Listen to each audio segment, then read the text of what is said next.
नमस्कार, मैं हर्षित तिवारी। अभय न्यूज के 11 अगस्त बुधवार दोपहर की बुलेटिन में आप सभी का स्वागत है।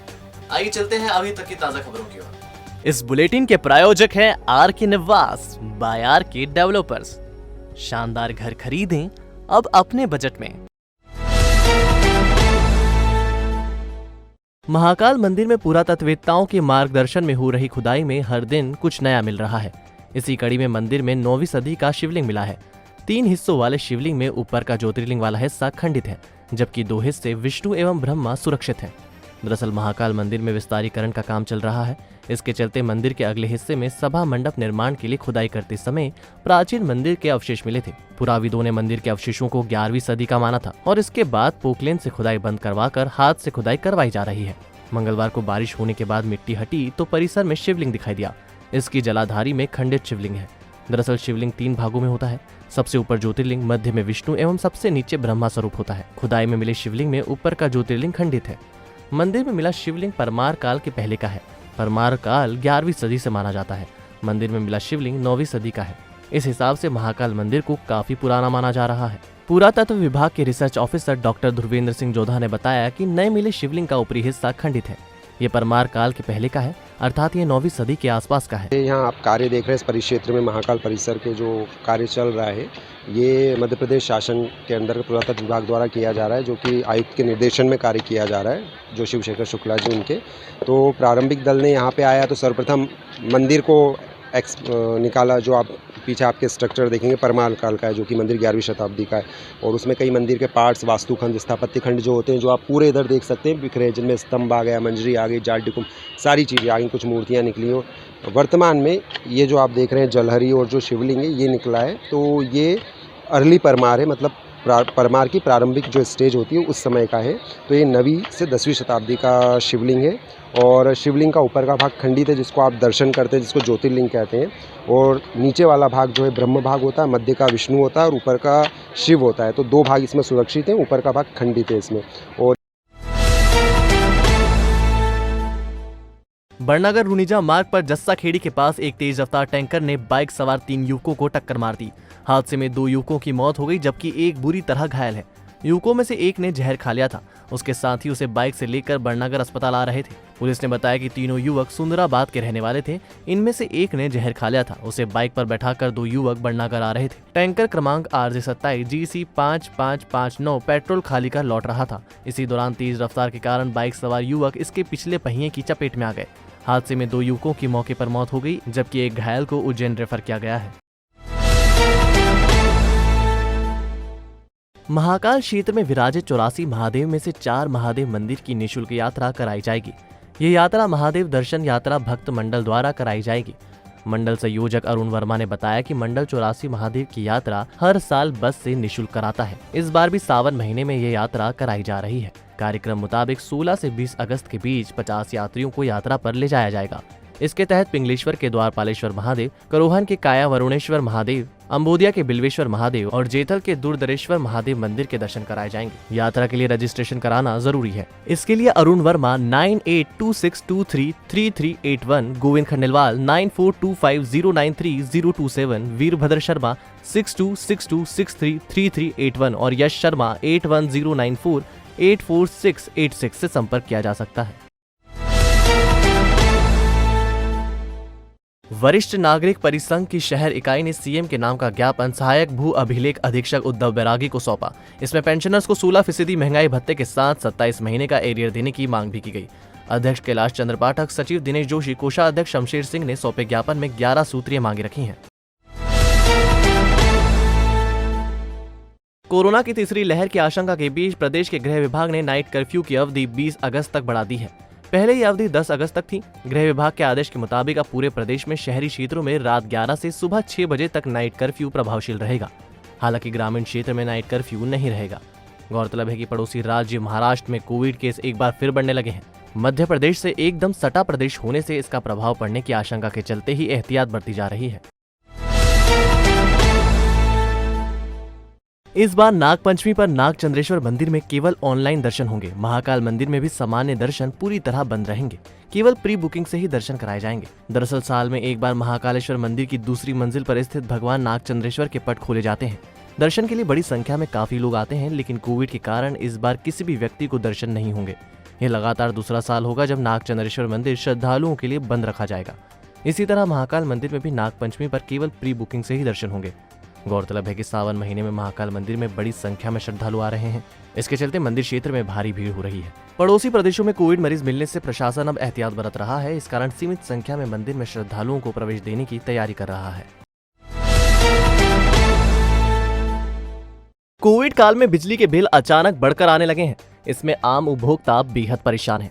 अपनी परेशानियों को लेकर उपभोक्ताओं के प्रतिनिधि मंडल ने बिजली कंपनी के अधिकारी शशि रंजन से मुलाकात की और उनके सामने परेशानी रखी। उपभोक्ताओं का कहना था कि हर माह 30 दिनों के हिसाब से रीडिंग बिल आता था, लेकिन पिछले कुछ दिनों से 45 दिनों की रीडिंग का बिल आ रहा है। संबल योजना का लाभ भी नहीं मिल रहा है। बिजली कंपनी के अधिकारी शशि रंजन ने बताया कि संबल योजना बंद हो चुकी है। कैमरा देखकर वो बोले, संबल योजना चालू है। प्रतिनिधि मंडल में विनोद जाजूरिया, हेमंत जटिया, जगदीश जटिया, धन्नालाल चौहान, राजेश जटिया, राजाराम नागौर आदि उपस्थित थे। इस दौरान विद्युत वितरण कंपनी दफ्तर में बिल सुधरवाने आए ग्राहकों ने कहा कि 1200 रुपए तक बिल आ रहा है। एक अन्य महिला उपभोक्ता ने बताया कि 1600 रुपए का बिल आया है, अब अधिकारी अंदर तक जाने नहीं दे रहे हैं। एक अन्य ग्राहक ने बताया कि रीडिंग 45 दिनों की ली जा रही है, इस वजह से बिल काफी बड़ा आ रहा है। मेरे घर में कोई कमाने वाला नहीं है। एक महीना को 1200 रुपया बिल आया। 3,000 रुपए हम बिल कहाँ से भरेंगे? झाड़ू पोछा करके पेड़ भरते हैं, कोई हमारी योजना नहीं आती है, कुछ भी बेचारे काम धंधा नहीं होएगा तो कैसे बिल भरेगा? ये बताओ। और यहाँ पे भी आते हैं बिल काम नहीं करते हैं ये लोग, और बोलने जाते हैं कि कुछ कम नहीं होगा, तुम्हारा लाइट काट देंगे आगे, इतना हमको बोलते हैं, लेकिन हम फिर बिल कहाँ से भरेंगे? वैसा बिल के लिए बिल में 1650 रुपया आया, हम कहाँ से भरे? डार के करें ना, हम नहीं हुई नहीं, हम तो सुबह लेके आए। क्या अंदर मनक जाएगा, भीड़ जाएगी तो कुछ भी नहीं बोलेगा। 45 दिन की रीडिंग ले गए हैं 30 दिन की बजाय। हर बार 5 से 7 तारीख को रीडिंग ले जाते हैं, इस बार 20 तारीख 22 तारीख के समथिंग रीडिंग ले गए हैं। इससे हमारा एवरेज बिल बढ़ा है और एवरेज बिल बढ़ने से संबल योजना से बाहर हो चुके हैं। तो हमारी यही मांग है 30 दिन का रीडिंग बिल बने और जो भी है संबल योजना का लाभ मिल सके वो लाभ मिले। कई अधिकारी यहाँ बोलते हैं कि संबल योजना खत्म हो चुकी है, स्पष्ट तौर पर जवाब नहीं देते। 194 रीडिंग बनी है, जो वही देखा जाए 30 दिन के हिसाब से रीडिंग बनाई जाए तो मतलब 130 से 40 के बीच में बनेगी। पहले मतलब ये 150 के अंदर जो रीडिंग आती थी उसमें मतलब 150 रुपये 100 से 150 का बिल आता था, और अभी बिल मतलब वो 1000 रुपये समथिंग हो गया। और यहाँ पे आए तो बता रहे हो कि मतलब वो आपको 475 को सब्सिडी दे दी गई है। समस्या ये थी कि हर महीने 6 से 7 तारीख को मीटर रीडिंग ले जाते थे ये लोग। इस महीने मीटर रीडिंग जो आए 20 तारीख को लेना है, तो वो जो बिल आया 45 दिनों का आया है। तो हमारी इनसे हिसाब से यही निवेदन है कि कम से कम 30 दिन का जो मीटर रीडिंग बिल आता है वो बनाए। और एक चीज़ इनसे और जानकारी हमें लेनी थी कि जो 1 से 150 यूनिट के अंदर अगर बिल बनता है तो उसमें राज्य सरकार द्वारा जो सब्सिडी मिलती है वो कितनी मिलती है, ये स्पष्ट नहीं हुआ अभी। और वो संबल योजना में आते हैं या नहीं आते हैं, ये चीज़ अभी भी स्पष्ट नहीं हुई है। इनकी समस्या थी कि साहब इनकी रीडिंगें कुछ 45 दिन के हुए हैं, इनकी मांग है कि साहब हमारे 30 दिन के अनुसार बिल कर दिया जाए। तो इनके बिल ले लिए गए हैं, जो भी 30 दिन के अनुसार रीडिंग बनेगी उस अनुसार इनको बिल जारी कर दिया जाए। जनरली क्या होता है कि बरसात का मौसम था, तो बरसात के मौसम के कारण 4-5 दिन रीडिंगें लेट हो गई। और चूँकि मीटर रीडिंग को पारदर्शिता बनाने के लिए हमने कुछ मीटर रीडरों के एरिया चेंज करे थे, तो 2-4 दिन उसके कारण लेट हुई। बाकी जो भी होगा सब्सिडी अनुसार बिल इनको बना दिया। हाँ, मिला है, सभी को संबल योजना का लाभ मिल रहा है। नहीं, संबल योजना जो है 200 रुपये एक्चुअली वो चुनाव तक था, उसके बाद इसका नाम चेंज कर दिया गया, बीच में इसका गृह ज्योति योजना रखा गया, अभी वापस इसको संबल रखा गया है, तो योजना सब चालू है। शहर के सबसे व्यस्त तेजाजी चौक में गंदगी का अंबार है। इस वजह से यहाँ से गुजरने वाले लोग खासी परेशान हैं। दरअसल तेजाजी चौक शहर का हृदय स्थल है। ये मुख्य मार्ग और मुख्य बाजार दोनों ही है। इस मार्ग पर ही गंदगी होने से लोगों को काफी परेशानी होती है। चौक की गलियां सकरी हैं और बेतरतीब गाड़ियां खड़ी होने से निकलने में दिक्कत होती है। दुकानदार भी काफी परेशान हैं। चौक में मवेशियों की समस्या भी है, जो इधर उधर बैठे रहते हैं और आने जाने वालों के लिए परेशानी पैदा करते हैं। सावन का महीना चल रहा है और त्योहार भी शुरू होने वाले हैं। ऐसे में नगर परिषद को सफाई पर खास ध्यान देना चाहिए, लेकिन उसका ध्यान सफाई पर नहीं है। 6 महीने पहले अपने मुख्यमंत्री पे लाइन पे उनको करा था जी। पर उसको एक दिन सफाई हो जाती है, बाकी महीने सफाई बराबर नहीं होती है। जैसे गंदगी पड़ी हुई है, बीच ये तराना का मेन मार्केट है, मेन बाजार है, यही चौक। हाँ, उसके अलावा ये ठेले वाले भी सब इधर तो उधर फुलिया फेंकते हैं। कोई यहाँ पे डब्बा नहीं रखा है, कोई यहाँ पे साधन नहीं है। यहाँ गंदगी बहुत हो रही है, बीमारी का डर रहता है, भय रहता है। क्या बराबर नहीं आते हैं यहाँ क्या जी। इसके बाद में कचरा लोगों ने फेंक देते हैं, यहाँ के मोहल्ले वाले। अच्छा, मोहल्ले वाले फेंकते हैं। फेंकते हैं। क्या बोलना चाहिए? कचरा बहुत हो रहा है ना जी। गंदगी बहुत है, मैं 15 साल से देखता हो रहा हूँ जी।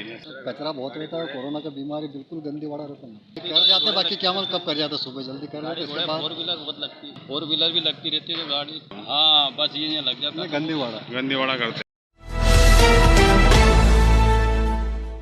शहर की कानून व्यवस्था को ठीक करने में नए थाना प्रभारी रविंद्र यादव लगे हुए हैं। वह लगातार खड़े रहकर वाहनों की जांच करवा रहे हैं। इसके अलावा शहर में भी लगातार जांच कर रहे हैं। यादव ने जांच का नया तरीका निकाला है। वह खुद फोर्स के साथ पैदल ही शहर में गश्त कर रहे हैं। इसका नतीजा भी सामने दिखाई दे रहा है। मंगलवार को शहर भ्रमण पर निकले थाना प्रभारी ने अतिक्रमण पर गहरी नाराजगी जाहिर की और दुकान के बाहर सामान रखने वालों को हिदायत दी। उज्जैन दरवाजा पर वाहनों की चेकिंग की और 1 दर्जन से ज्यादा वाहनों को कागजात नहीं होने पर थाने में जमा करवा दिया। वैक्सीन के लिए बुधवार को एक बार फिर भीड़ उमड़ पड़ी। सुबह 7 बजे से ही लोग नंबर लगाने पहुंच गए थे। सुबह 9:30 बजे जैसे ही वैक्सीन पहुंची, टोकन का वितरण शुरू हुआ। इसके बाद वैक्सीन लगाने का काम शुरू हुआ। हालांकि इस दौरान सोशल डिस्टेंसिंग का पालन नहीं हुआ। कई लोग तो मास्क तक लगाकर नहीं आए थे। तो आपने देखा हमारा बुलेटिन। आपको हमारा बुलेटिन कैसा लगा, इसका फीडबैक कमेंट सेक्शन में जरूर दीजिएगा। कल फिर मिलेंगे नए बुलेटिन के साथ। नमस्कार।